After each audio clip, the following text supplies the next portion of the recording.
Welcome, everyone, to That Kind of Nerds podcast, a weekly show where we break down what's going on in the nerdy world. I am CJ Millen, joined by Joshua Burns and Brian Thornton.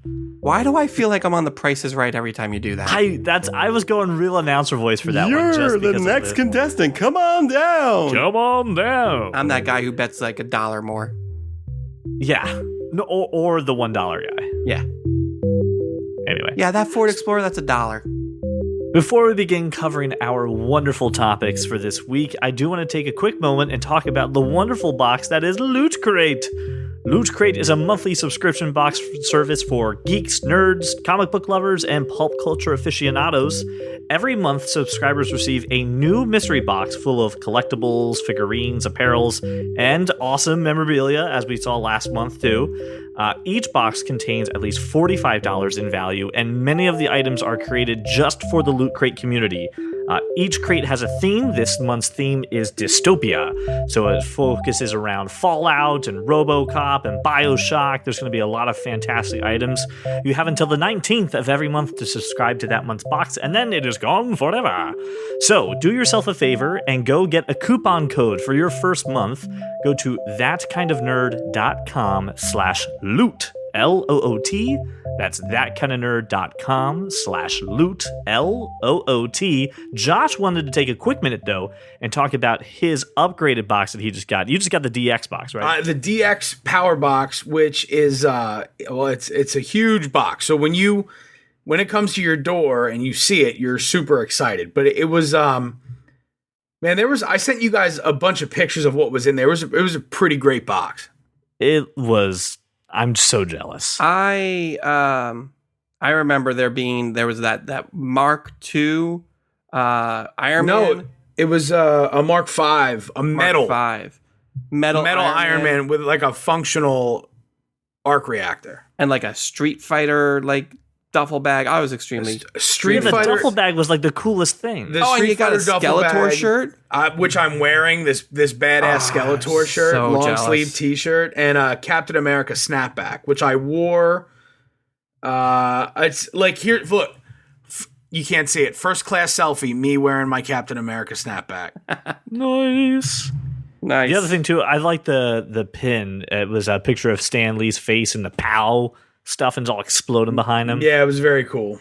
But the fact that you had the 6-inch light-up Iron Man figurine was probably the coolest thing of that entire box. It's so badass looking. It's 100% metal. It looks so good. It was pretty sick, and I think the thing that I took away is I don't know that it's something that I'm going to subscribe to on an annual basis, but when I see a theme crate that I really like, I'll order upgrade this. Not upgrade. No, because I keep my regular subscription. Just add another box for 1 month only, right? So folks, when you hear a cool theme or you see it, you have until the 19th of the month to order it. If you're already a subscriber, you just do the additional one. I mean, find a buddy who would want to split it with you and go in on it together for 1 month. You get some cool stuff. But here's the thing. It's a ridiculous amount of stuff. Okay. You can go directly to www.thatkindofnerd.com/loot. That'll link you to Loot Crate. You can upgrade for as little as a month or as much as a year if you want. But I would definitely do it when you see a box, a Loot Crate that you really like the theme, like Power. Right? After we saw the Loot Crate last week, I could not wait for this DX box. Yeah, I could not wait for you to get it because I'm stealing everything. Christian was standing like up on a chair over my shoulder as he's like, mine. It took everything. So be awesome, be cool, just like Josh said. Go to thatkindofnerd.com/loot. There's a coupon code. Save some money off this thing.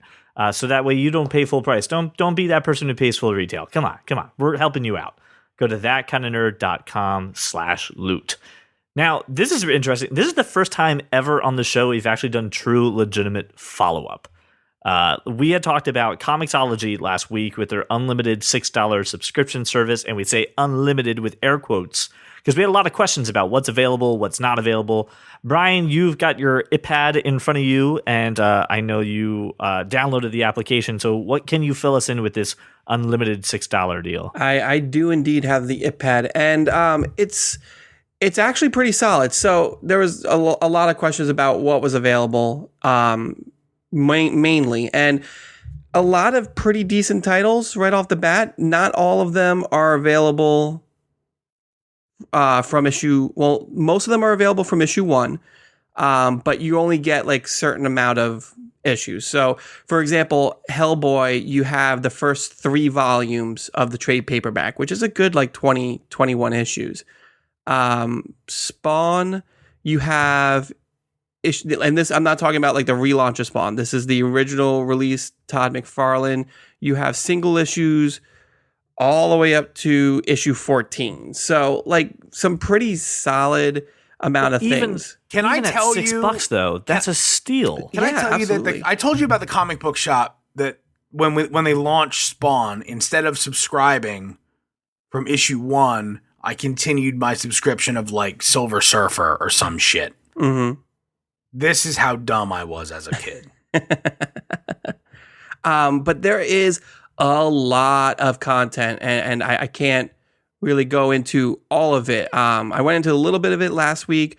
You have like Scott Pilgrim versus the World on here. You have some Star Trek. Do you get the entirety of Scott Pilgrim and The Walking Dead? Okay. As far as Scott Pilgrim goes, you're going to have the first 2 volumes out of the 6-volume series. Still good. Walking Dead, first 2 volumes, which is the first 10 issues that you can read under this membership. And what about Boys? Boys, that's a good question. Hang on one second. I have to find Boys now. Can I throw out random nouns to see if there's a comic? I'm gonna that you said the which was the first trade paperback? Was the Hellboy was you were talking about? Where Hellboy has the first 3. Then let me ask you this: how much are each of those trade paperbacks? Oh, if we were to buy them in a store, they're about $15 a piece. And at the rate that an avid comic book reader, this is not me anymore. I was when I was a kid. I only made it like 3/4 of the way through Civil War. I just can't do it. I can't read. Like I'm not illiterate. I just can't sit down and read. Josh, this is a safe place. It's okay. Right. Okay. So I guess my question is, at what rate would you consume these trade paperbacks? I mean, honestly, if it's a good series, I can read a solid trade paperback. It usually takes me maybe a day because it's a good couple hours per. But this is something where if each one of these is $15 to $20, and you are an avid comic book reader who's interested in trying some, seeing some cool new stuff or maybe branching out a little bit, this could save you a ton of money. I'm looking at Boys to answer your question, Josh. The first 14 issues of Boys is available for you to just borrow. So this sounds pretty good. This sounds, even though it's not unlimited truly the way that we want to, the amount of reading that you can get for $6 is pretty much. That's a great value. Unlimited. Yeah. It's a fantastic value. I'm very, very impressed with it. I'm going to start reading some stuff that I either haven't read in a long time, like Hellboy, that I don't own, or just things that I heard were good that I haven't really wanted to spend the money on. Stuff like The Boys. And things like that. So there's solid collection. Let me ask you a question then, Brian. If you are a person who has read comic books but not dive deep into it, you get this service. What's the first book you should crack open? So I would recommend, and it really depends on what you're looking for. There's a book out called, and it's on here, the first 2 volumes, called Invincible, which is very good. It's kind of this mixture of teenage sitcom meets superheroes. So if you're looking for a superhero book that's not the big 2, I would absolutely recommend that. Again, Scott Pilgrim versus the World, I thought was fantastic. So, I mean, that an enjoyable read. There's stuff on here from the Grimm Fairy Tales run. If you're into the like Alice in Wonderland, Snow White, but kind of darker tone. Alien versus Predator is on here. That's always a good read. So there's a lot. There's a lot on here. There's a lot of stuff that you can kind of sink your teeth into and get involved in. And here's the nice thing about it. It does merge with your Comixology app. So if you already purchased things on Comixology, it is available through here. You can read the first 14 issues of Boys, and if you really like it, you can purchase the others, and it'll all be available in the same app. Josh, there is no filtering options that I have found so far. Okay. To answer your question from last week. Yeah, I just, it's one of those things where I want him to read, but there's things I'd like him to not be exposed to at 8 years old. I Couldn't absolutely you agree. get the book and then put like an accessibility feature on so that way you can't like leave the book? I'm sure, but that's a lot of messing around. I know, but I'm just thinking for anyone else who's like, well, I really want to do this, but I mean, honestly, though, $7 a month for this much content, even if you read the book and you hate it, you didn't spend anything, because for every book you read and hate, there's at least 2 or 3 on there that you're going to enjoy. That's awesome. I think it's fantastic. So solid recommendation. Go check out Comixology. We will have a link in the show notes to the application itself and to the page, so you can go ahead and take a peek at it. Definitely worth the time. So thank you, Brian, for checking that out. Yes, it was such a burden. It took me so long, and I can't read any more comic books. It's terrible. The second piece that I have of quote unquote follow up is I watched the Adam Sandler Netflix movie The Do-Over. Was it a psychotic break? Spoil it. No, it was not. It was not a psychotic break. Well, now I can't watch it because you've spoiled it. Listen, this movie starts out very much like you think as a typical Adam Sandler movie, and then takes this turn where suddenly it just grows a heart. A turn like Red State took, or he said it grew a heart, not tore it out and made you watch it. A turn like Tusk took, or like no. If any, no, I'm thinking of your pretty standard Kevin Smith Dick and Fart Jokes movie goes.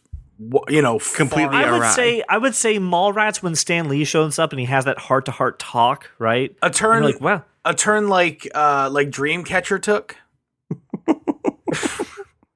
What kind of turn are we talking about? It suddenly becomes very heartfelt and very emotional, but in a way that you totally buy it. A buddy movie? It becomes a buddy movie and a little bit of, oh God, I really hope someone overcomes Don't say some click. odds. Don't say click.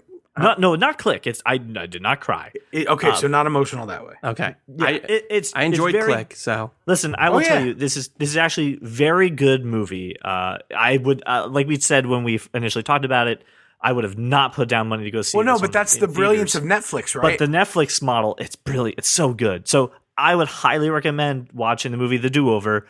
If you've got someone, though, who doesn't like Adam Sandler, just keep them away from this. But everybody else, they'll love it. So I would say check it out. I think you guys should watch it.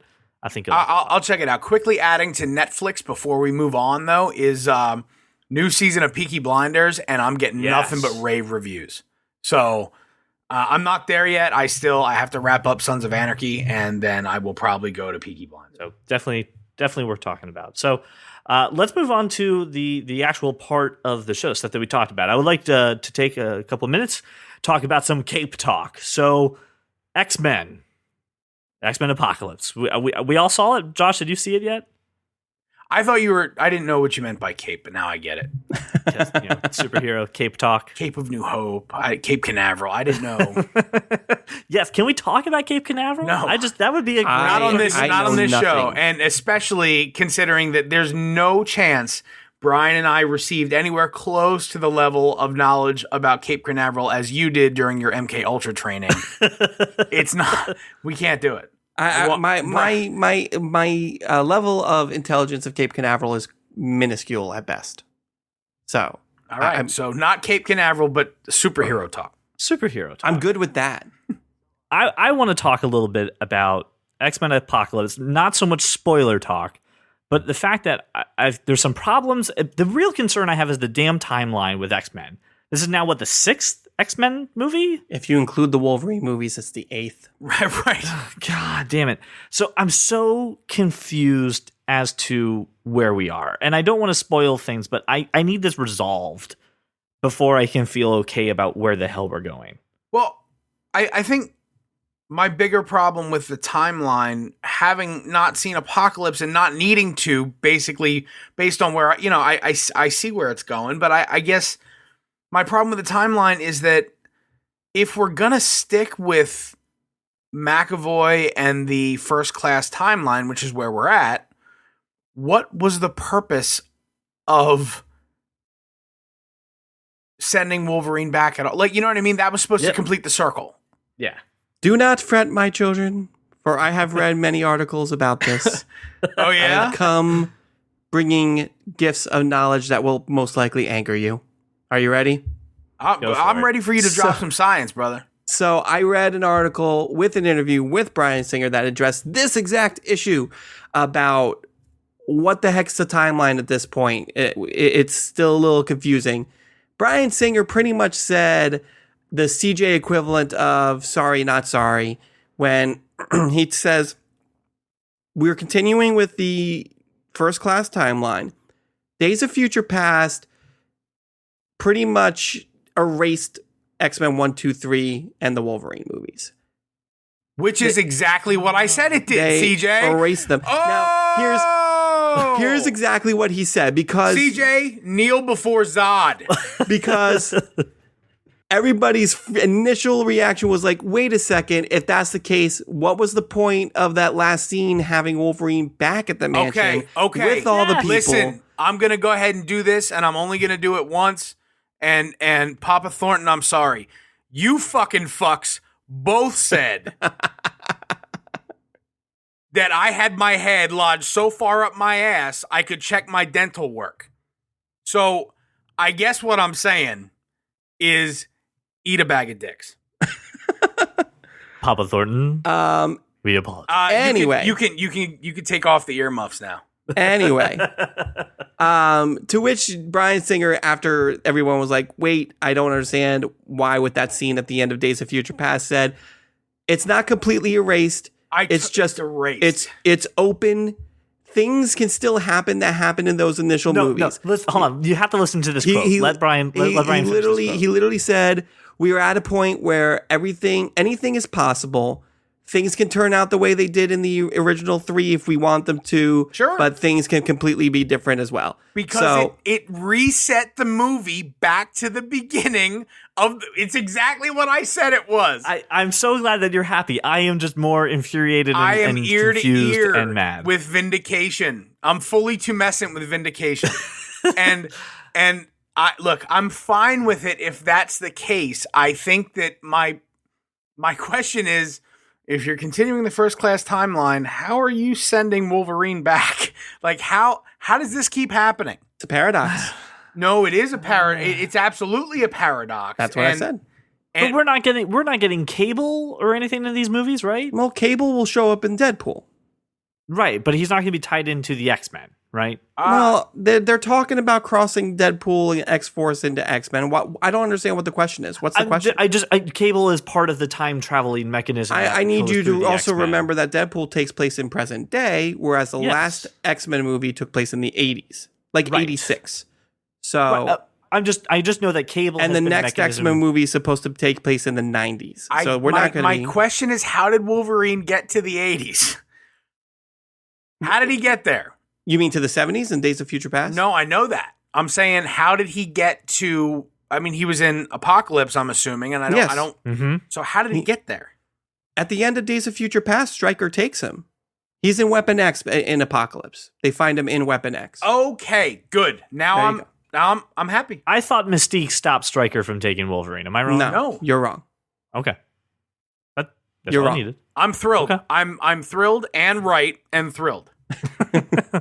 Okay, so timeline aside now, how do we feel about this movie, Brian? I wanted it to be so much better.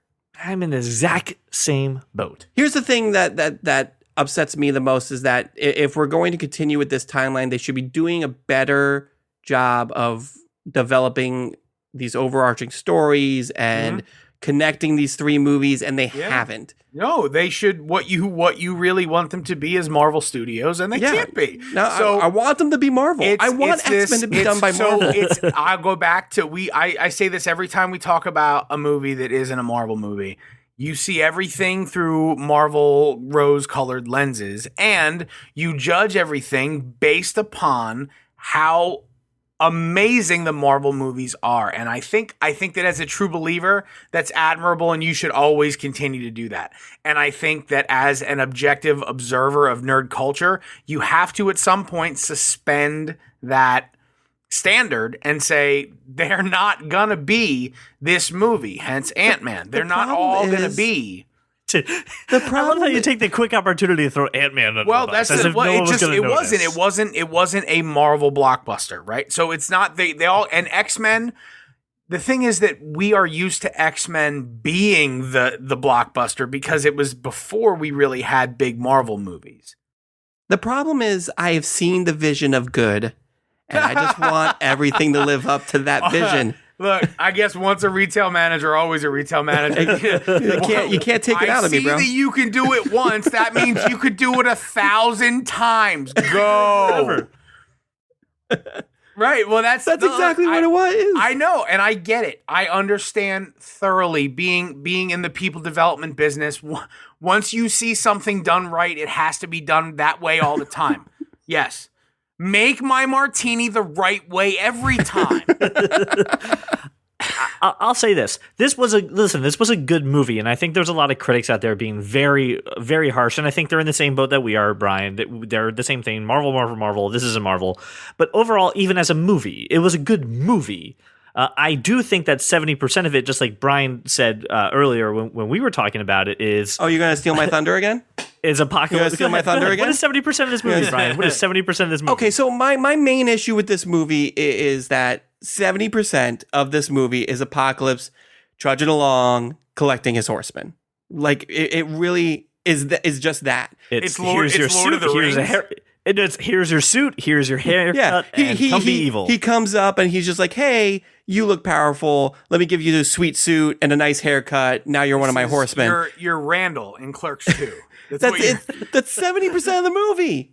It's what you're doing. And I'm looking for the perfect egg over in the damn fridge. I love that Randall scene where he just absolutely minimizes Lord of the Rings. But it's still... But it's so true. No, I get it. But that's kind of what you just did. I haven't seen it yet, and not because I don't want to, because I very much do. But I've been just so busy that I can't get to the theater.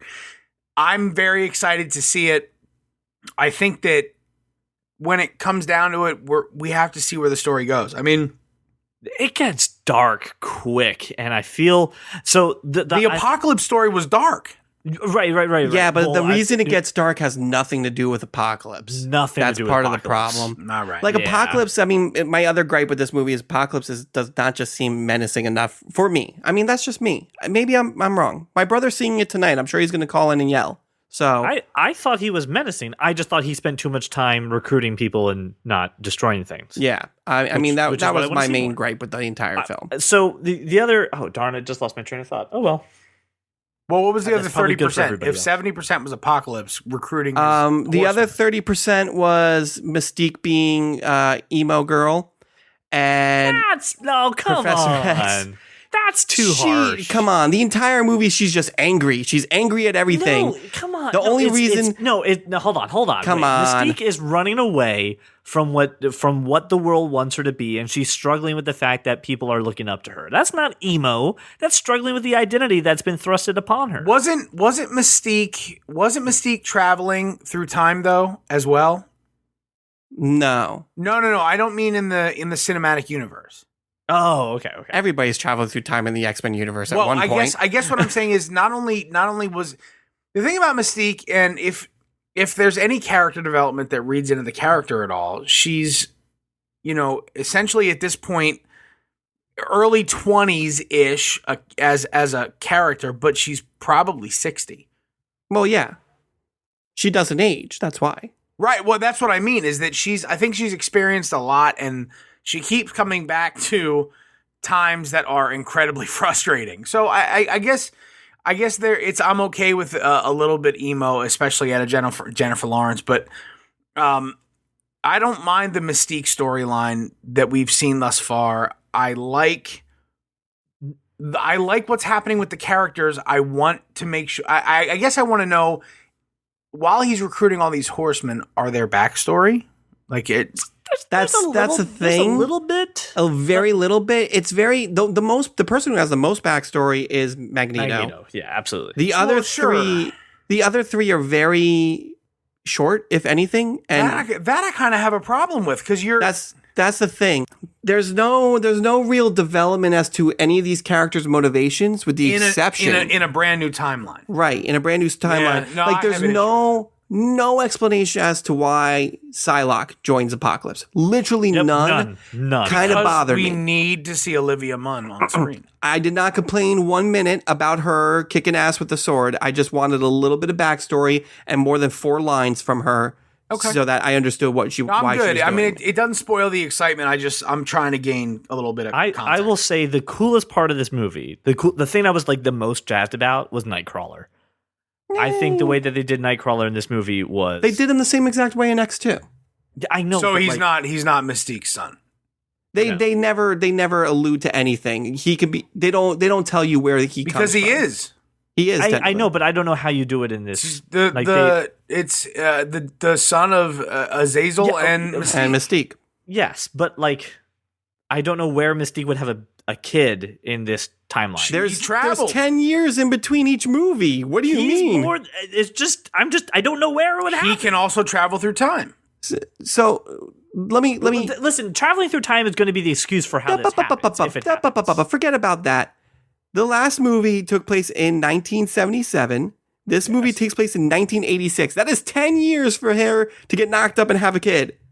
Is he older? I don't know 10? if you know this, but it takes 9 months. 9 months to grow a little demon baby. And how old is he? Gestates. And how old is he? How old is Nightcrawler? At least 16. I wouldn't say 16. I think I would say him, Jean, and Cyclops are like 14, 15. No, Cyclops is drive. He learns how to drive. He already knows how to drive. He has to be at least 15, 16. I knew how to drive when I was 13. I know you did, but you're also not Scott Summers. So says who? He's at least 15, 16. Maybe she got pregnant during Days of Future Past. He's in high school. He's not in anything else. He's at least 15, 16. I was in high school at I know. 15, 16. 14. Anyway, whatever. I liked it. It was a good movie. It's not the best X-Men movie, but I take exception with your always nitpicking just to nitpick. I said it was nice. It's not the best. I'm saying let your imagination run wild. Brian, is it the best X-Men movie? It's a solid movie. It is not the best X-Men movie. No one's saying it's the best X-Men movie. I'm saying I just said it wasn't, and you say I'm nitpicking. I'm saying no. I'm saying you're nitpicking because you refuse to just let your imagination run wild. No, I liked the movie. My imagination was wild. It's not the best X-Men movie. That's all I'm saying. But you keep shitting on every possible. The only thing I shat on was how could he be Mystique's son? He's about 15. You say he's not 15? Maybe I'm wrong about that. Well, okay. Who cares? But who cares that he is? We know he is. And there's going to be a way to explain it. They can write it in there really easily. Yeah. He's like he's a half demon, half mutant. He could have accelerated aging or something. Let your imagination run wild. Yeah. Okay. Little Nicky was like 300 years old.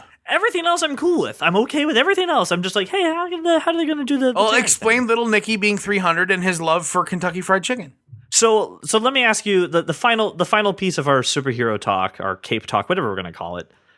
What's next comic book movie wise? We've got Suicide Squad, Doctor Strange in this year, right? So August. I mean, technically, comic book movie wise, Turtles came out this weekend.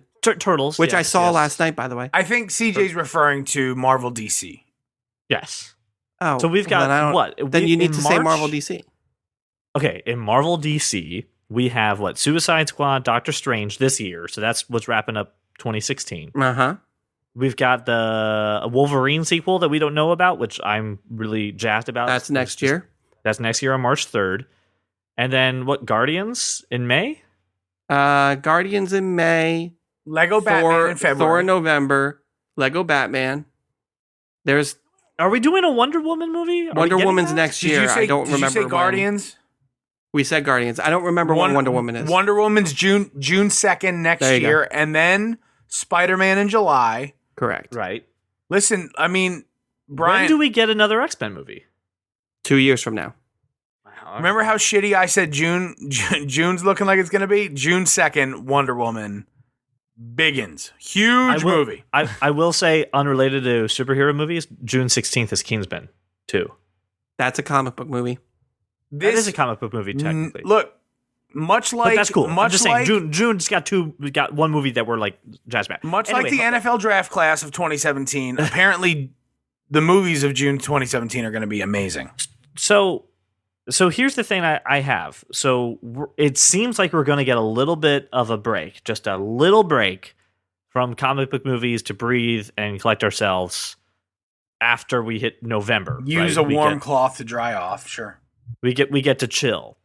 What do you think is happening amongst these movies while we're taking it off now? Are we reshooting things? Are things being rewritten? How do you see what's happened over the last couple of months? Because some of these movies have gotten very mixed reviews, affecting the timeline and affecting the movies that are coming out. I think that rewrites have taken a big part, and I don't think it's a bad thing. I think that you have to sort of be fluid and adjust. These are moving targets, all of them. So every time a new bar is set in one category or another, not just money, obviously, but in storyline, in edginess or editing or soundtrack or costume or whatever, anything, a competitor has to change something about what's upcoming. So look, I think it's great for us as fans. I think it's amazing for, you guys as really real true believers. I'm only a true believer about some things. Brian is a true believer about all things. I do truly believe. So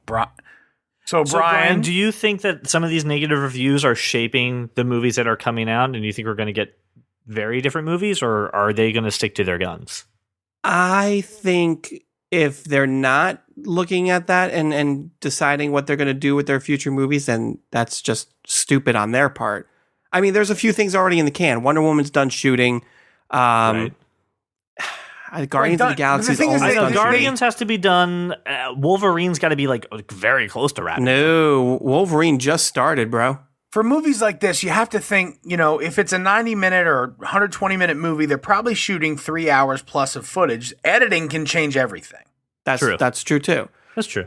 Okay. Editing and reshoots. I mean, it's... Again, if there's things that are that wrong with it that they need to change. I mean, Suicide Squad's a perfect example with the reshoots with that. I mean, they're definitely taking into account the success of previous movies and then pouring that into their future movies. And that's the smartest play. Let's continue this conversation then on to the next part of the silver screen, which is some things that are coming out about Rogue One, since we're talking about rewrites. I see what you did there. A report came out from Page Sly 6. Dog. A report came out from page6.com, which has actually been pretty darn reliable in instances like this, saying that Rogue One hit a bit of a snag with screenings and with the execs at Disney, and they're going to take a more hands-on approach to getting some things done, and we're getting some reshoots. How do we feel about Rogue One getting a closer handle from... Brian, what's the track record of these execs? Amazing. Well, I'm saying billions of dollars made. Listen, are you comfortable with these people saying, I don't like this as a Star Wars movie? I mean, I am absolutely comfortable with the people who produced and helped make Episode 7 say, this is not in our vision and this is not in what has come before as far as a Star Wars film is. Even though this is a never before told on film story about something that happened before Episode 4. It's an entire universe. Your movie, it needs to gel with the rest of the universe and the mythos. And if the Disney execs saw it and said, this does not make sense with everything else that has come before, then I don't care what they do to it. Just fix it. So here are the quotes about what's going on, and this is according to page 6. So, quote, the execs at Disney are not happy with the movie, and Rogue One will have to go into 4 weeks of expensive reshoots in July. Quote, Disney won't take a back seat and is demanding changes as the movie isn't testing well, a source says. So the director... That's my problem. Gareth Edwards, who did the Godzilla reboot, right? Is saying that Disney is going to have a more hands-on approach for this because they're nervous. Is about the testing. Who is their test audience? I don't know, but I mean, coming off of The Force Awakens, there was a lot of a really high bar was set, and they have a responsibility to this franchise to do well. I agree. I just think that if you're, I hope it's the same people who watched Force Awakens. If your and test said, "No, audience, it yeah, but changes." the people that watch Force Awakens aren't necessarily the people who can tell you anything about the story.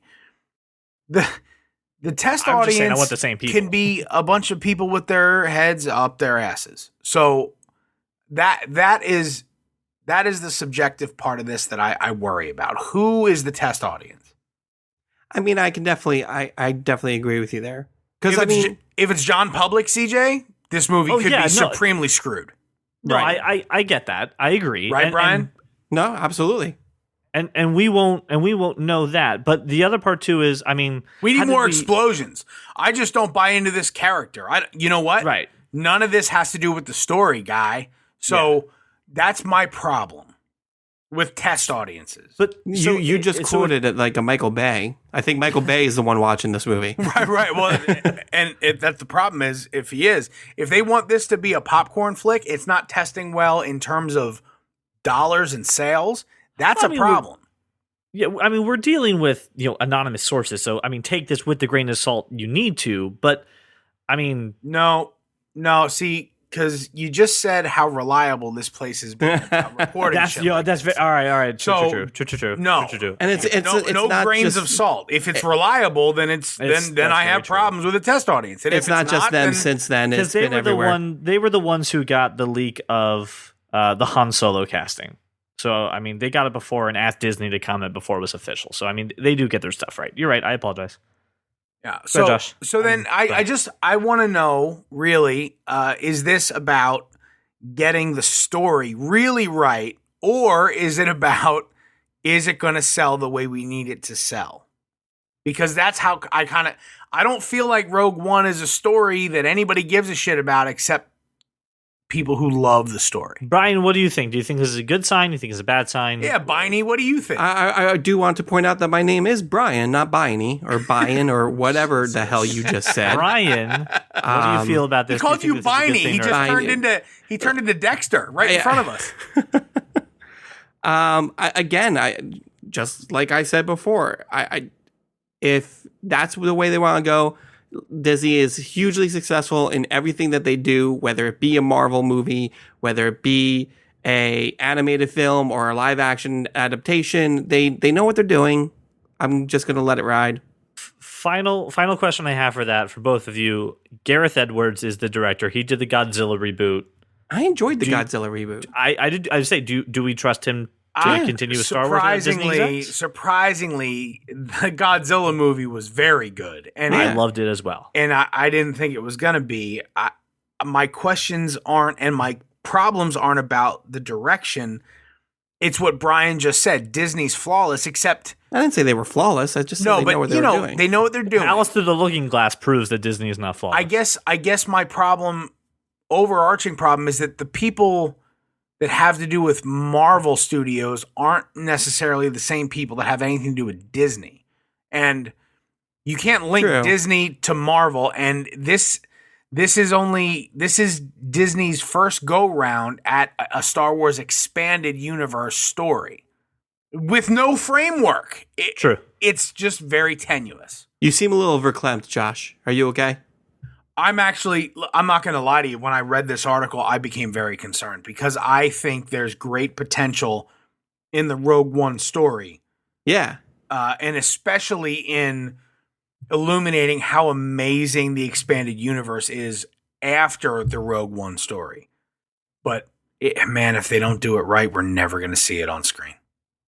I mean, ever. And that's making me super sad. Over verklempt, Brian. Well, Josh, you know what I heard that can kind of help you with that? Spoonful of sugar to help the medicine go down. There's a Mary Poppins. Let's talk about how happy I was reading this jazz as well. Mary Poppins Returns will get a December 2018 release date. That's right. Mary Poppins is coming back to the big screen, starring Emily Blunt, bitches. So this was announced just a few days ago, actually, on the 31st, saying that Disney has officially announced this sequel. coming to it. Some things are going to be a little different. Josh, tell me why this is exciting news for you. Why are you okay with remaking Mary Poppins or sequeling Mary Poppins? It's a Mary Poppins Returns sequel, and I am okay with it because Mary Poppins is absolutely one of my top 20 movies of all time. I adore Mary Poppins. I know every word. I know every song. I don't know why I love it so much. There's just something that is so comforting to me about this movie. And yeah, I've watched it a million times with or without other people, with my children. They know every word. We sing the songs. It's just one of those movies that I feel like everyone born after the 1950s, 60s.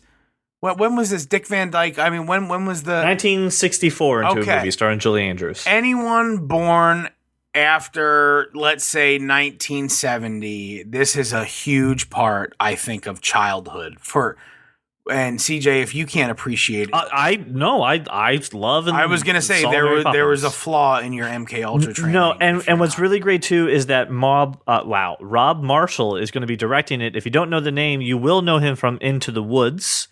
And then he also directed, and don't hold it against him, Pirates of the Caribbean on Stranger Tides. Listen, there's nothing wrong with any of... Plus Chicago and Annie. But let me tell you, not only Emily Blunt as Mary Poppins, but they've also cast Lin-Manuel Miranda.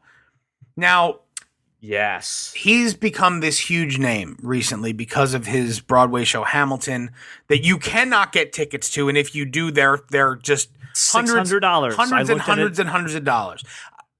In a related story, my boss got last minute matinee, mezzanine for less than $300 a piece. CJ, no, he did, and he's going. I think he's going this weekend, taking his wife, Lin-Manuel Miranda. For those of you who aren't familiar with the name, I saw him and I went, wait a minute, that's House's roommate. Yes, from when he was in the psych asylum, and I was so I was so in love with that character during that run of House. Juan Alvarez. I was crazy about that character and the way that the story shaped up, and was thrilled to see he did an appearance on Last Week Tonight with John Oliver, where he performed this original song written about Puerto Rico and their current state of their economic affairs. And it was very moving in the moment, but this guy's brilliant. And obviously they've already cast him. The character's name is Jack. And I feel like with his brilliant writing, songwriting, arrangement ability, he's going to have some influence in the way this movie goes. I can't tell you how excited I am to see this movie. And on the side note too, he actually is leaving Hamilton on July 9th to go do this movie. So a lot of people those ticket prices are going to go up, Josh. I'm really excited to, and that's the thing. At first when I read this, I was like, no, not Mary Poppins. And then I saw who was involved, and I was like, yeah, we got a director who understands musicals, right? Into the Woods was a phenomenal movie. That movie was great. Really? We've got phenomenal? I loved it. It had magic and mystery and everything else to it. And Johnny Depp as a pedophile wolf. Not phenomenal. The wolf, okay. Wasn't Fenrir Greyback also a pedophile wolf?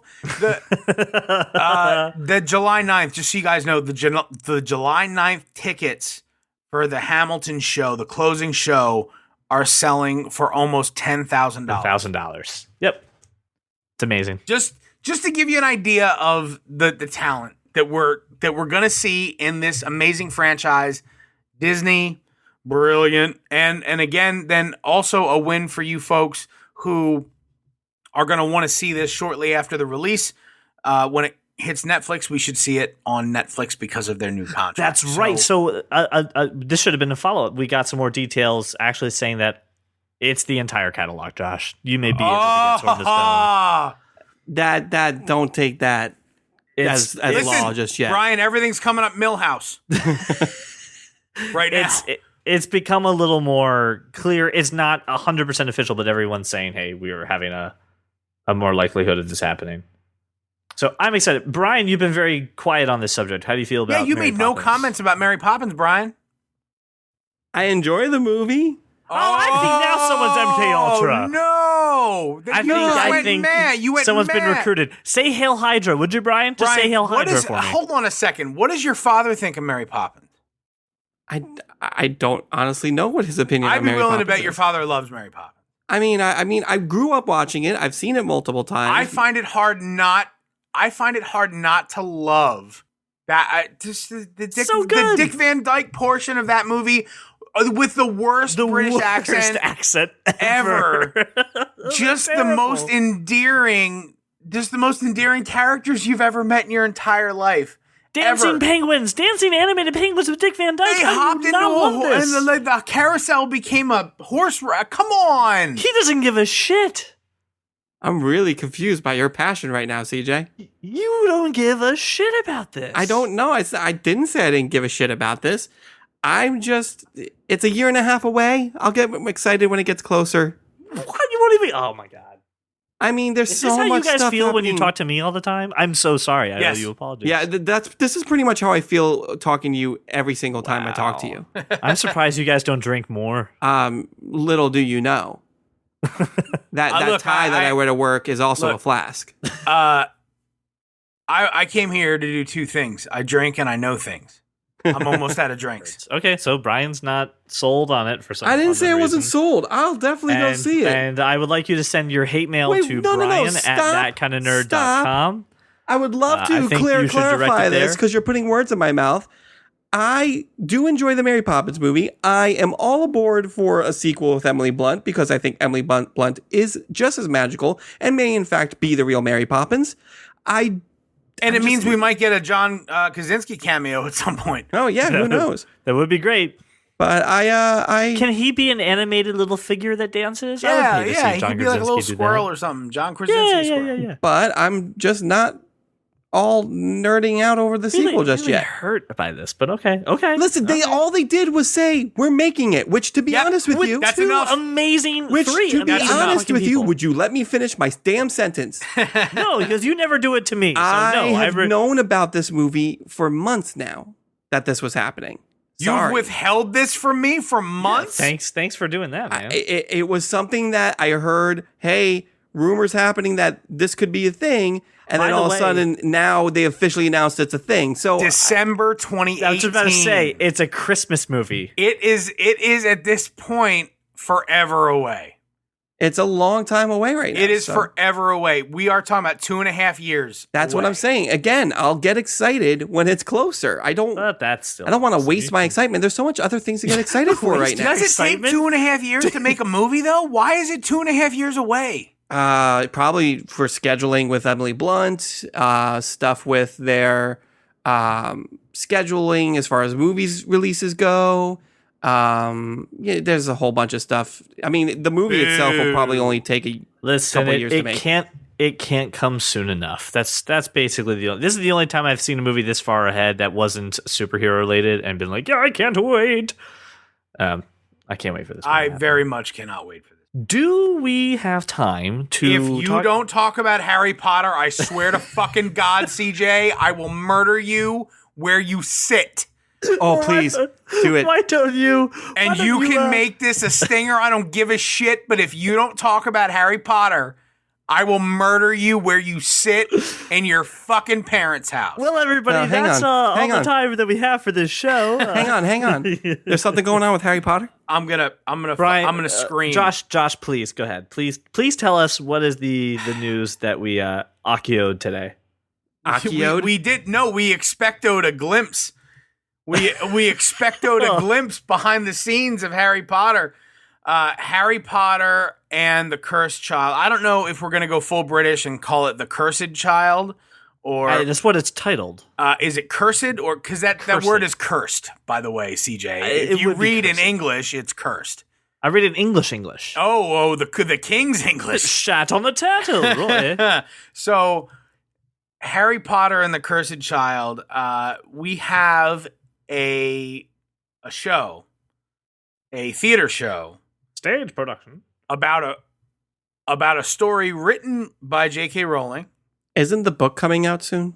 I hope so. I'm pretty sure the book is coming out. Now I gotta and I don't know the answer, but I watched there's a short photo shoot behind the scenes video. It's very little talking, and I got so excited about very little talk. There's basically no talking. There's very little talking. It's just you see characters. The guy they got to play Harry. How did they get a guy that is a cross between Daniel Radcliffe and the actor that played James Potter? They found a perfect cross between these two guys. And man, I'm just so thrilled to see it. And I just hope it spawns a new series of books and movies. The book will be out July 31st of this year, 2016. Is it a short story book or is it a friggin' book? I'm pretty sure it's a friggin' book. Pretty sure you can pre-order it. I don't know. It says Harry Potter and the Cursed Child, Part 1 and 2. It's not telling me the page. Brian, these are the only books I have read as an adult. Harry Potter. My question is, do you know anything about the story itself? I don't need to know anything more than J.K. Rowling wrote it, and it has to do with Harry Potter. If it has to do with this universe, I am sold. No, I mean, I'm not asking for you to sell me. I'm just asking you if you knew anything about it. No, this isn't. Nobody knows anything about this story.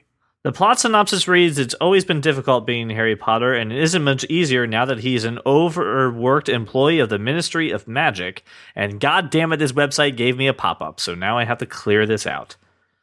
Give me a second. I was really interested, and you just ruined it. I know. Okay, all right. Here's the synopsis I have so far. It wasn't always easy being Harry Potter, and it isn't easy now that he is an overworked employee of the Ministry of Magic, a husband, a father of 3 school-aged children, and while Harry grapples with his past that refuses to stay where it belongs, his youngest son Albus must struggle with the weight of the family legacy he never wanted.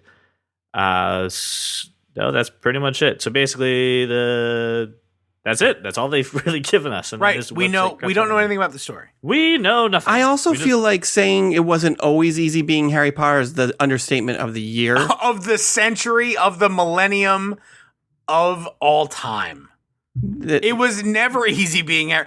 I don't know if that's the official synopsis or just what this website threw together. But basically, it's just, hey, it isn't being Harry Potter. Everyone he loved died. So all we know is that he worked for the Ministry of Magic. He's a father of 3, and Albus is... Why does he even have to work? The kid saved everything. He's a freaking celebrity. I don't understand. I will say regarding the short video we have about this photo shoot, the behind the scenes type thing, the passion and the excitement and the love of the story when you first meet the man that plays Harry Potter, that's what sold me on this whole thing, is that this guy is clearly thrilled to have this role, and I can't wait to see what happens with it.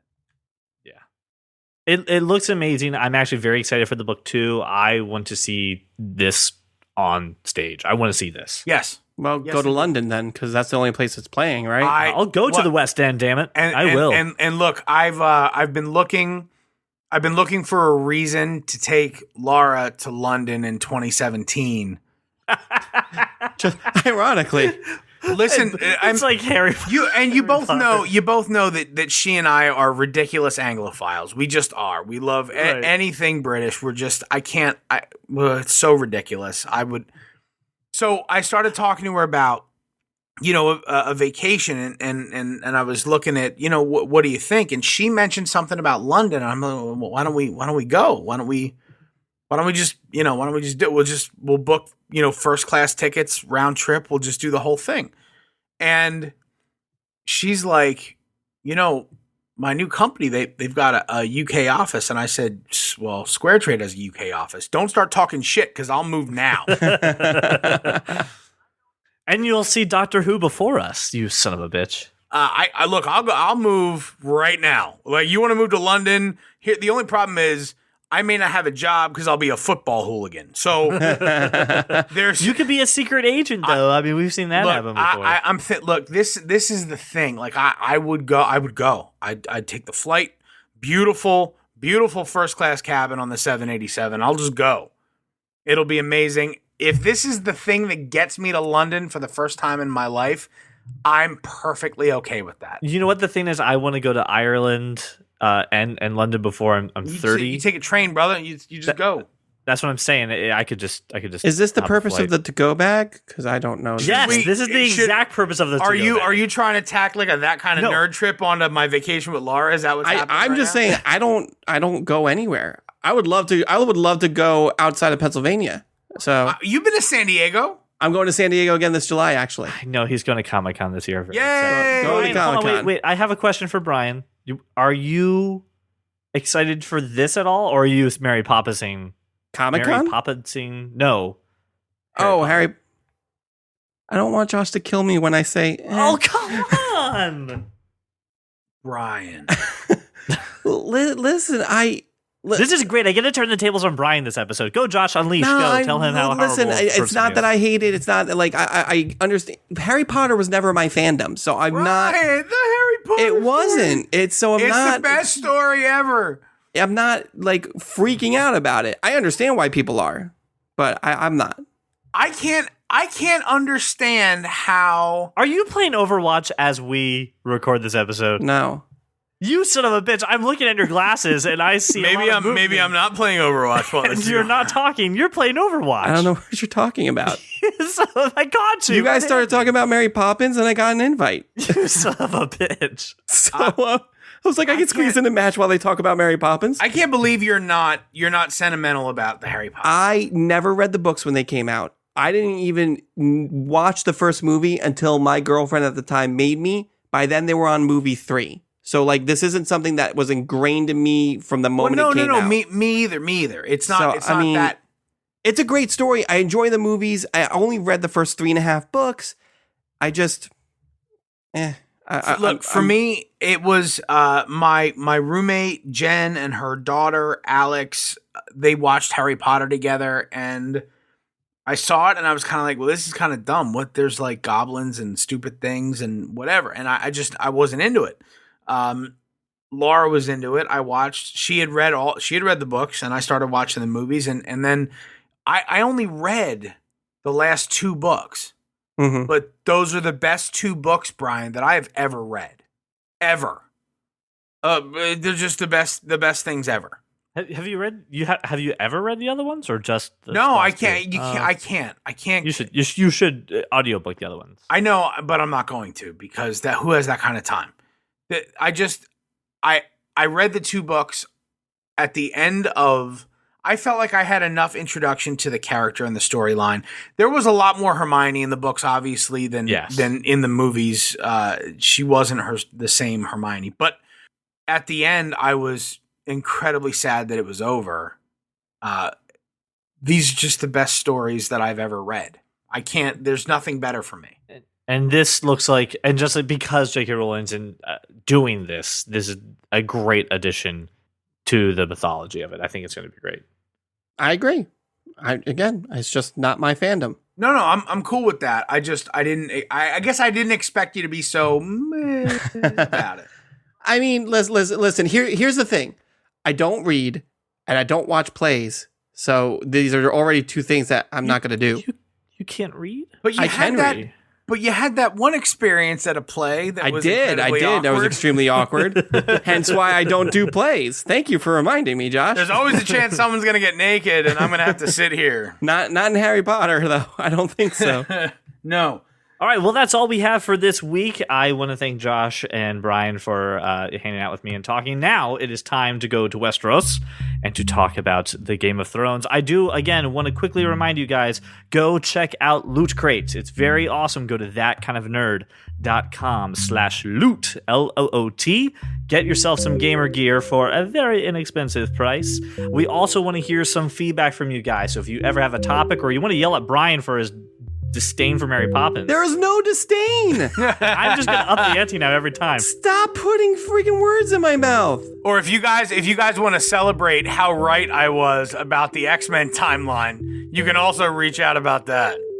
Hashtag super right.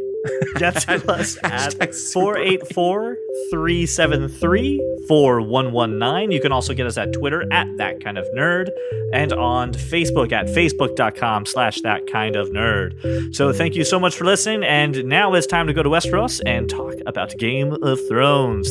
So thank you so much for listening and making us your walk around the neighborhood or your drive to work.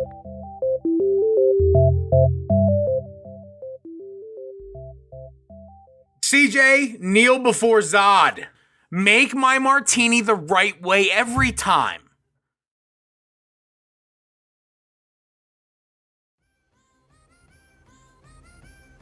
Well, if you have made it past our lovely cat, you have entered Westeros, and it's time to talk Game of Thrones.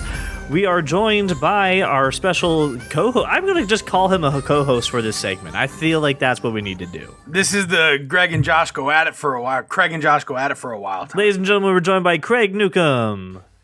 Hello. Brian is still here. I don't know if we can vote him out. But is it here. not Newcombe? Because that's what I've been Craig Newcomb. Yep. It's Newcombe. Craig Newcomb. I love it. Let's talk a little bit about the episode titled Blood of My Blood, which I thought would be a lot more Dothraki than it was. I'll tell you what, a lot of people thought a lot of things were going to be about this episode. I thought this was going to be all about family letdown, and it turned out to kind of be about exactly the opposite. It turned out to be a lot of people sort of banding together all throughout the episode, and there was really only... that the one big letdown, which was, Sam's father still being a dick. But what it did was it banded him together closer with Gilly. So there's that, right? It's basically the theme. They did the right thing, right? Having a theme, and the way they carried it through was it's about the people you choose and not necessarily who you're born with. Right. And so in that vein, this was, I think, a very well executed theme and a really solid episode. People, there was a lot of chatter about, nothing really happened. That's what I thought. I disagree. I strongly disagree. Nobody died. Yeah. Nobody died, right? But there was a lot that happened. There was a lot of story there. There was a lot of characters making choices that are going to impact the rest of this show. Building some alliances, getting some people to be back on their side.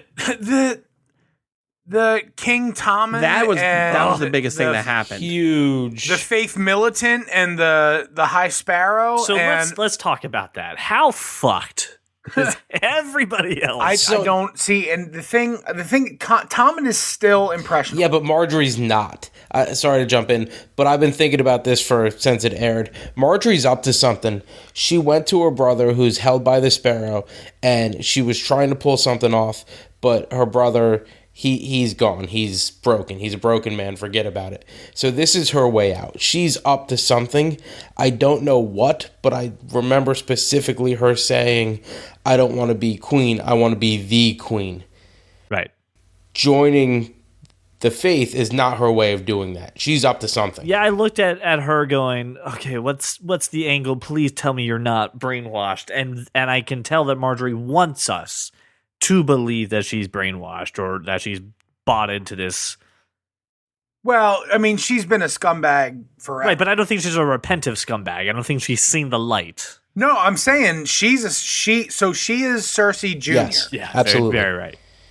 And she was that in the book, but that's kind of a battle that she lost, and then Cersei lost later. So this is still going to be a story that plays out bloody, but they couldn't do it the same way in the book because of the lack of trials and the introduction of the High Sparrow and the Faith Militant. The Faith Militant being like the Sparrowettes, right? Oh, yeah, the pips, just all the making pips sure that are hanging out, Brian.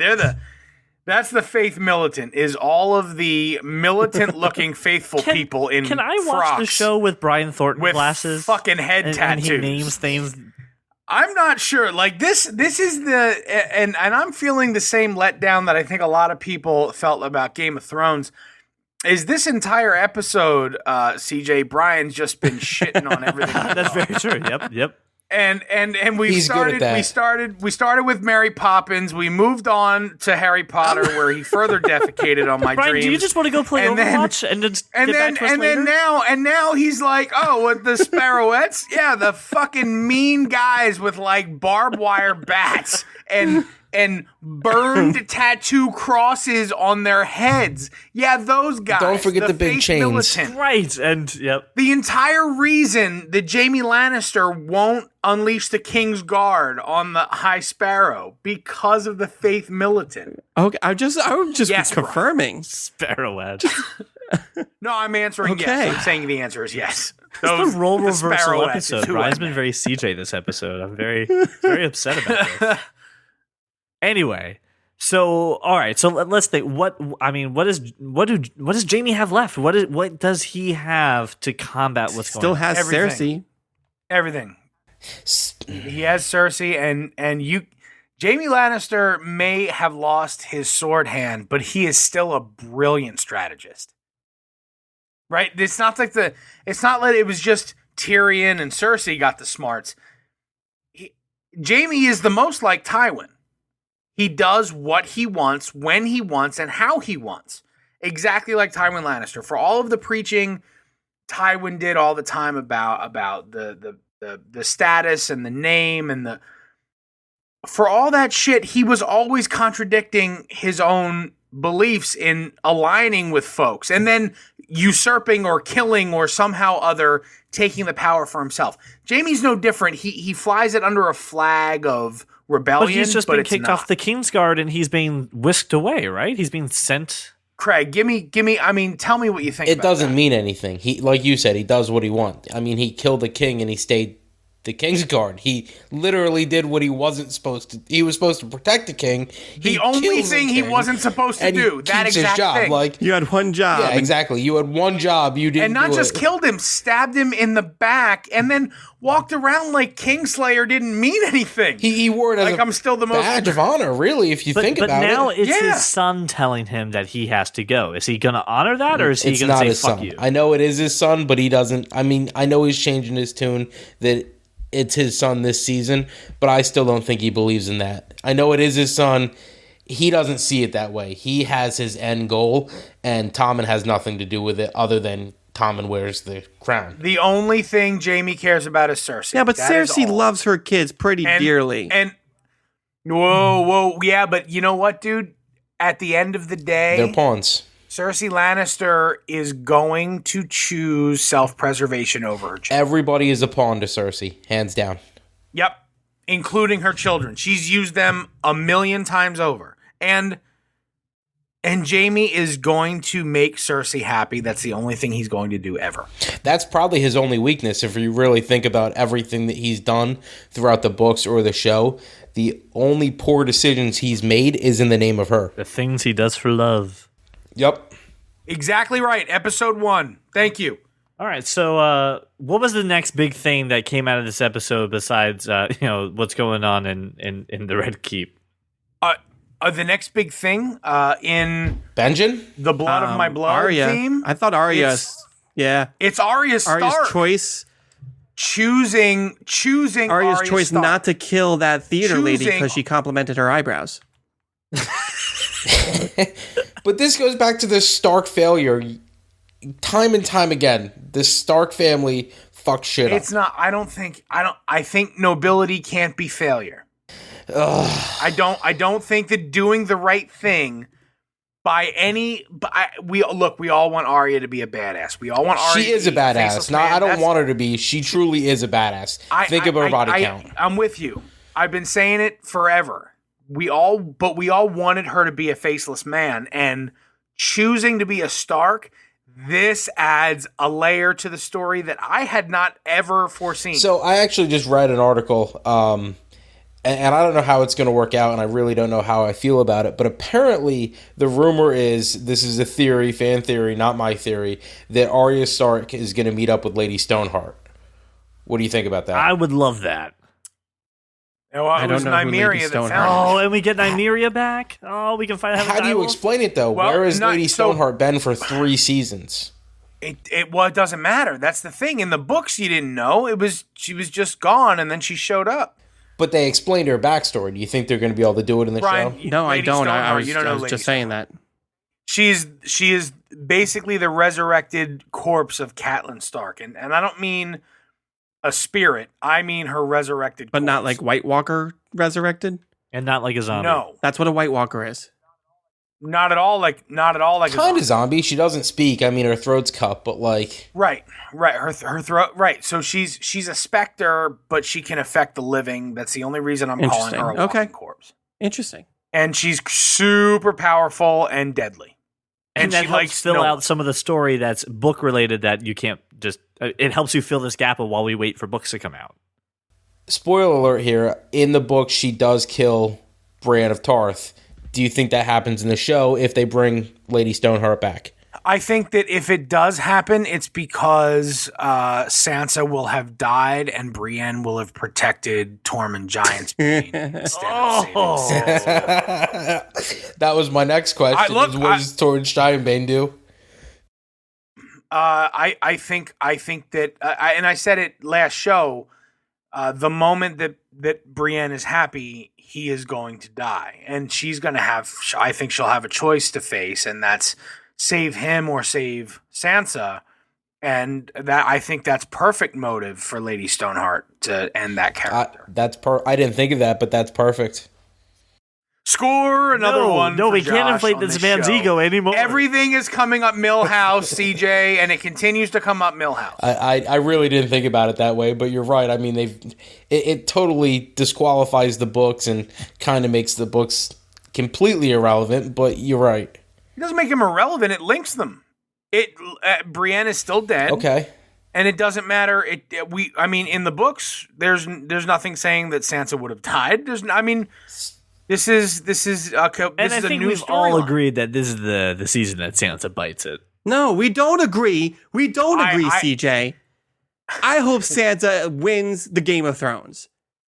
I hope she She's not. rolls. She's not winning It's Game of done. Thrones. She's done. I hope she rolls on Boardwalk, and you're all screwed. God, man, I am so tired of listening to CJ this episode. Her and Rickon are the next to go. I don't care about Rickon. Who goes first? Rickon, I think, goes first. Yeah, I think Rickon goes first, but He serves no purpose.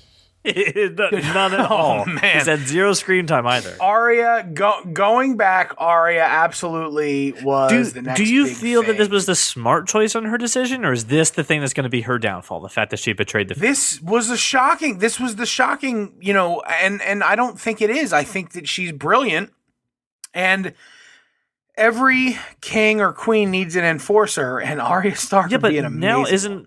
Now doesn't she have a target just painted on her back? I think that she finds a way to earn her way back into the House of Black and White, complete her training, and then return to the throne after Jon and Daenerys have done the. No, there's no way she completes her training. She's done with the. I disagree, and I'm telling you, I think it's because what we saw in the series that we didn't see in the books was an emotional relationship between Jack and Hagar and Arya Stark. He had no reason to spare her before.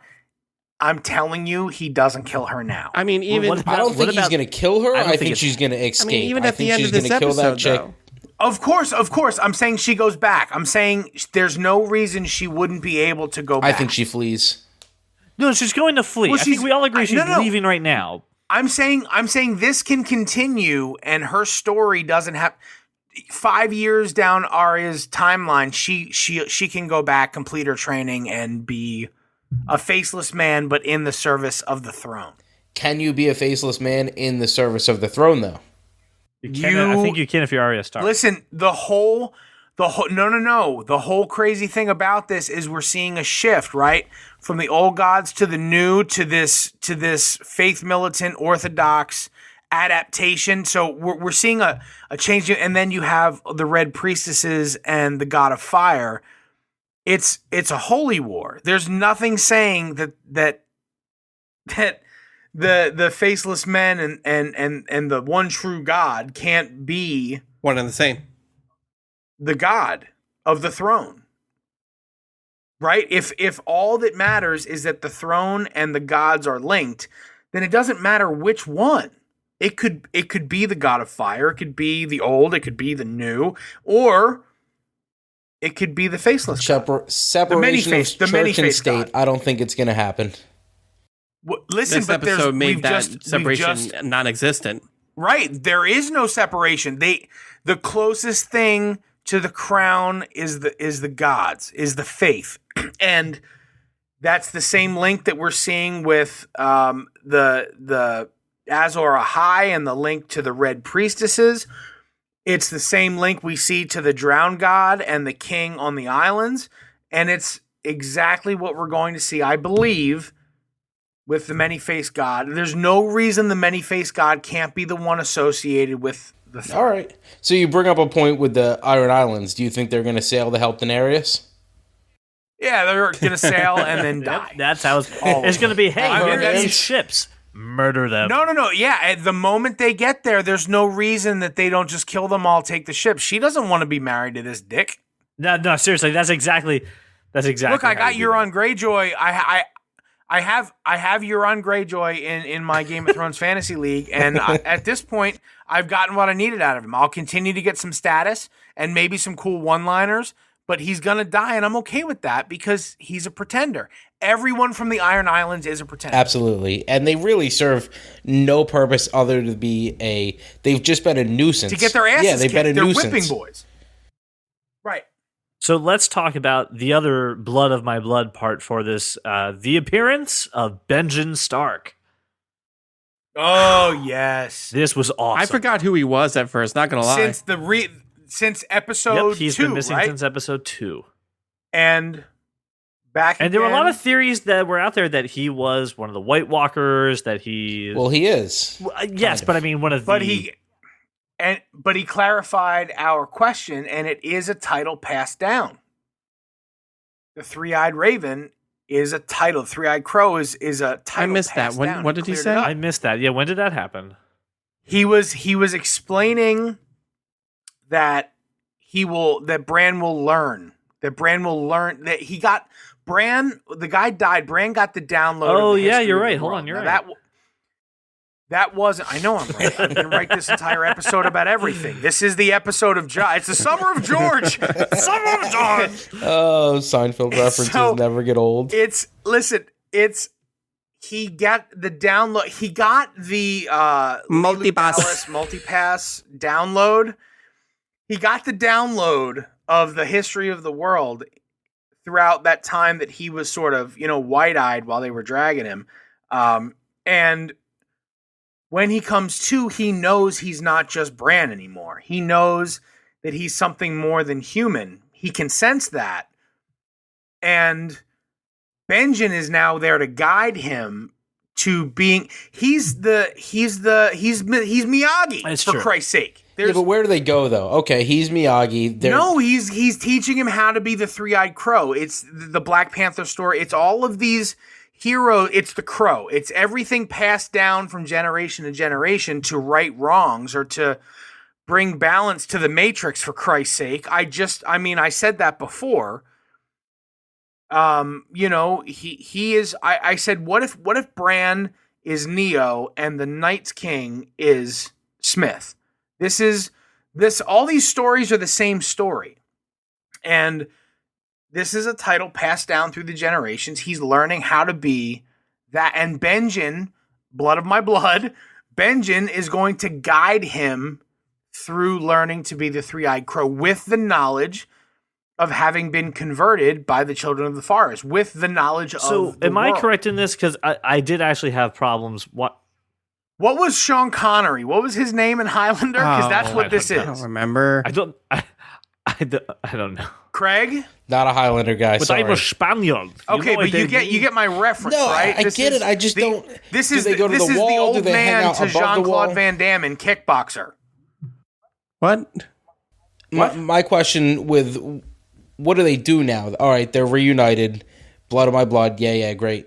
Do they stay above the wall? Do they go to the wall to meet up with Jon? What are their next steps? Who gives a shit? Their next steps are to discover how to undermine and defeat the Night King. But that's they're being all chased. that matters. I get what Craig's saying. They're being chased. They have a different mission. They have nothing to do with anything that's happening south of the wall. Their only job is to defeat the White Walkers. So where does he train? Hold on, though. Like, where does he train? That comes back to a couple episodes. You brought up the point, and they kind of hinted to it, too, with him being the voice in the Mad King's head. Is that going to play out? They really did. They showed you. They showed you that footage, by the way. Yes, Brian. they did. Did you see that? Yes. Burn them all. Burn them all. Right. They showed you the footage of the Mad King. They showed you all of these things that he could either before or he could potentially still affect. And this story can go anywhere. Does this become a bad time travel story, though? Because time travel's tough. I don't know. I don't think so. I don't think anything they've done so far has been a bad time travel story. And I think that if they stick to that same sort of motif, they'll be fine. My brain hurts because I hate Bran. I just want him to die. But Brian, you realize he's the only hope that the kingdoms of man have against the White Walkers. Otherwise, it does end, as Craig said, the White Walkers just destroy everybody. Be like, should have been paying attention, Just run right over I get that. I do. I'm still mad that he broke Hodor. That's just it. That wound. Wait, hold on. Did you see the Kickstarter for the Hodor doorstop? Oh, God, there's so many things. I've seen a million things about this, and I love it. So I do. So where does he get this training? Where do they go now? What is the next step for them? No. They don't have to go. That's the beauty of the talents that Bran possesses as a warg and as a a warg and a green seer, and now as the three-eyed crow, is that because we've now found out this is something passed down, and he is more powerful than anyone previously. He can take this thing to. Look, what I'm saying is that when he's ready, he won't have to. But he needs to get ready. And he says, I have a lot to learn. No. But that happens with practice. That happens by warging, by green sight. So is he going to warg the three-head dragon? Dude, he's going to figure out how to warg into a dragon. Holy shit. Did you just say that out loud? Oh, I hadn't even thought of it. He's going to... Oh, my God. But no, the whole story ends with, well, in theory, and the big rumors is three-headed dragon. That's what's going to solve all the problems. Holy now, shit. the heads of the dragons is going to be Jon, Daenerys, Tyrion, in theory. Now, is he going to be the one that controls that and be warg into the giant dragon of the three heads? But how do they create there's no... With their powers combined? Well, they've got three dragons. They've got three people to control the dragons. I think metaphorically your idea works better than it does in actuality. You can't just create a fucking... Are you sure? Create anything you want. We stab a guy's heart with dragon blades, and then they become a White Walker. You telling me we can't fusion dance three dragons together? No. It took these three old stones and Daenerys Targaryen to bear these three dragons. So hold on. I got a theory. Hear me out on this. So there are two Targaryens left, in theory, that can ride dragons, blood of dragons. There's three dragons. So you got Jon Snow, who should be all the ride a dragon, control a dragon. Right. You've got Daenerys, who clearly can. We saw that in this episode. And then you have a third dragon that has no one to control. He needs to be able to control that third dragon. I'm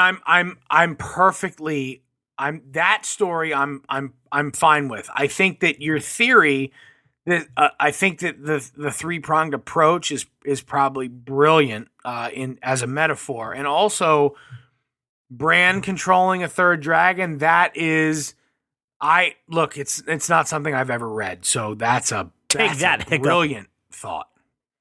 Is that, Craig, is that yours or is that somebody else? No, I mean, it just makes sense. I mean, there's a giant animal that can breathe fire. Fire kills the White Walkers. And you have this person that can control animals and go into their senses. Never thought of it. It just adds up in my head. Oh, I love that so much. Brilliant theory. All right, so let's talk about Daenerys.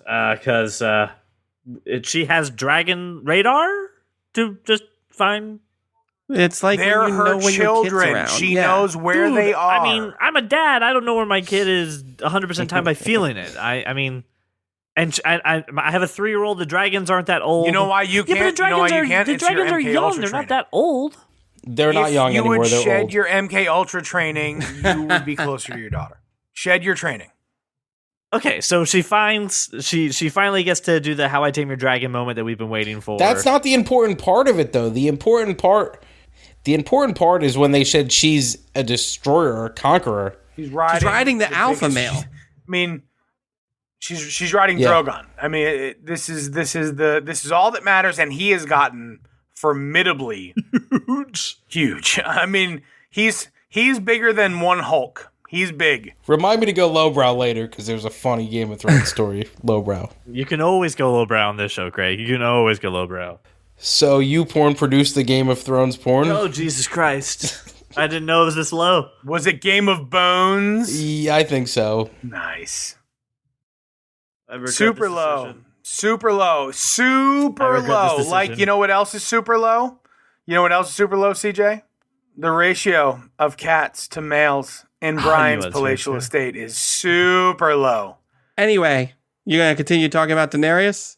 I thought that scene was awesome. Yeah, it was, but I'm worried about her becoming a conqueror, not a saver. I wouldn't worry about that because the dragons will always be loyal to her, and I think that at her core, she understands. And Craig, in this case, I have to go back to the story. She always understands that above all else, her biggest desire is to rule this kingdom, not kill people. So I think she's getting to the point where she understands there are acceptable casualties, there's a proportional response, and she's going to rule the way she needs to. She wants people to love her as well as respect and fear her. And I don't think that her command over Drogon at this point compromises that balance. I'm worried about what her council is telling her, though, not necessarily her being able to control the dragon. I think as soon as she links up with Tyrion, she's fine. He is the most temperate counsel and most wise she can. He could ever die the have next in this episode, though. story. Yeah, but he's not. Don't you dare So, say that about I actually Peter wanted to Dinklage. bring that up, and I know, Josh, I know your answer. If someone, I mean, people die, beloved characters die on this show. If you had to pick one character that you would be done, you're out, you're over it, who is it that dies that you're done? Daenerys. It's Jon Snow for me. Really? Not Tyrion? No, it's Jon Snow because from the beginning I thought he was the key to this whole story. So I don't, in my heart, I believe he's the son of Rhaegal Targaryen, and I believe that he is the end of the story. I believe Jon Snow is everything here, and I believe it because of the kind of when everything you love dies, when there's absolutely no hope whatsoever, the hope has to be found in the least likely of places, and I think that this is it. He's been the underdog, I'll give you that. Do you think they can kill him again Right. and kill him for real? Before, I think that very much like Daenerys, I think this dude he's full on Steven Seagal, bro. because Daenerys is Hard to mine. kill. That if you kill her, I'm like, well, what the fuck were we all doing here? Like, I'm taking my ball and going home. I think. Look, and I think we can. I'm in Craig's court now. If Bran can control these dragons, I don't necessarily need Daenerys Targaryen. I do like having Tyrion around, but his death doesn't do anything but make it a little bit more difficult to add humor to this show. So at the end of the day, he's not an amazing warrior. He's one of the best strategists on the show, in the Seven Kingdoms and now outside of it, and can offer amazing counsel to Daenerys. But at some point, he will become useless. And that point will be as soon as they reach Westeros, because there's no lack of... At that point, Craig, I think that what we talked about before, the link between Littlefinger and Varys, I think that they can advise really well, and I think that there will be other people. I think Jorah Mormont is as noble as Tyrion is, and I think that Dario Naharis is as cunning as Tyrion is. So there's balance to be had. Craig, what about you? Who's your without who's Peter your character that if they kill off, you're packing up? I don't know that I have one character that I love that if they killed them off, I would be done. I think Arya I like the most, and I would be really sad if they killed her off.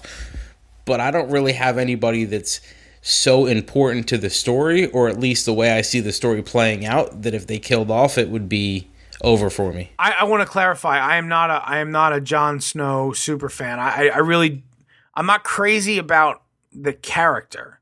I'm crazy about the potential in the story. And if you're saying like my favorite character is Tyrion Lannister, I don't think there's anyone better on the show or for the show for the people that watch. So from that perspective, I wouldn't want to watch a show without Peter Dinklage on it, but I would anyway because I believe in the story. Jon Snow is the part of the story I can't reconcile without. Is there any big takeaway? Is there anything that you think that we missed from 2 weeks episodes now, Blood of My Blood, that we didn't talk about? Is there something that we need to be aware of, something that we missed? Greg, I'll open up to you. No, I think the biggest thing that was kind of overlooked by maybe the people that just watch the show is Benjen coming back. I think that's going to be a huge part of the story.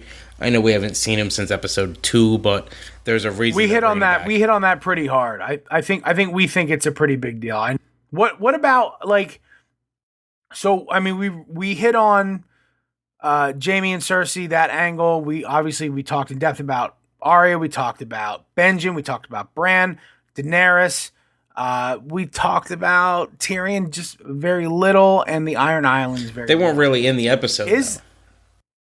Is there a piece of this episode that you feel has gone largely, maybe was a missed opportunity or is overlooked? No, this has been my favorite episode this season because I can see very clearly what they're doing with everything.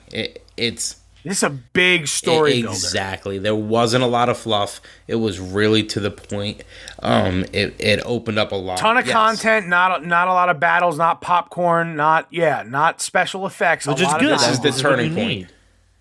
The beginning. It was the beginning. That was episode 6, if I remember correctly. The beginning of the end. Exactly. Right. This was building up. 7 through the end is going to be just intense.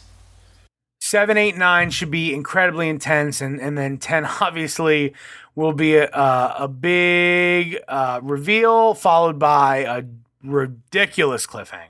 So there's obviously a lot that we're speculating about, and it really comes down to this. We want to know what you guys think by the time that this airs of The Broken Man. We want to know your thoughts, your theories, what grabbed you the most. So a couple ways you can do that. Number 1, you can call us at 484-373 4119. You can also get us at Twitter at That Kind of Nerd. You can email us your theories at GOT Game of Thrones at thatkindofnerd.com. That's GOT at thatkindofnerd.com. I want to thank Craig Newcomb for joining us for this talk of Game of Thrones. It's nice to have you back. Thank you, Craig. Thank you for having me. And I'd like to thank Brian for playing Overwatch during the last couple of 40 minutes. Throughout the entire thing. Don't do that. And I've been very active. Oh yeah, you've been super active. I have nothing to say about Mary Poppins. I'm so sorry, Josh. Brian has gone through an entire roll of toilet paper with how active he's been over everything I've discussed this episode. There's the stinger. I want to thank you guys so much for listening, and please reach out to us. Talk to us about your Game of Thrones theory. That's how we got Craig on the show. We want to have you guys on here too. So please reach out to us. Thank you so much for listening, and we will see you guys next week.